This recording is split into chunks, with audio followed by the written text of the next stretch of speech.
உங்களுக்கு பசிக்கலையா? இல்லைங்க. ஆனா எனக்கு பசிக்குதே.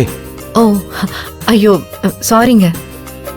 நான் என்ன பத்தி மட்டுமே யோசிச்சுட்டு இருக்கேன் பாருங்களேன். நீங்க சாப்பிடுங்களேன்.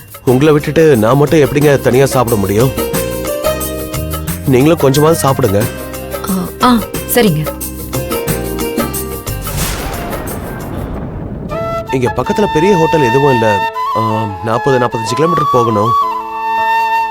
அது வரைக்கும் ஓகேவா? இல்ல இங்க பக்கத்துல ஒரு 2-3 கிலோமீட்டர்ல ஒரு தள்ளுவண்டி கடை இருக்கு, அது ஓகேவா? எனக்கு எது இருந்தாலும் ஓகே தான். நீங்க தான் பசின்னு சொல்றீங்க, அப்ப பக்கத்துல இருக்கிற கடைக்கே போயிடலாம். சரிங்க. சின்ன கடையா இருந்தாலும் டேஸ்ட் சும்மா அல்டிமேட்டா இருக்கும். நான் அடிக்கடி இந்த பக்கம் போகும்போதெல்லாம் அங்கதான் சாப்பிடுவேன். நான் எப்பவுமே சொல்றதுதான், பொருளோட தரம் இடத்துல இல்லை. அதனால நான் எப்பவுமே சின்னது பெருசுன்னெல்லாம் பார்க்க மாட்டேன்.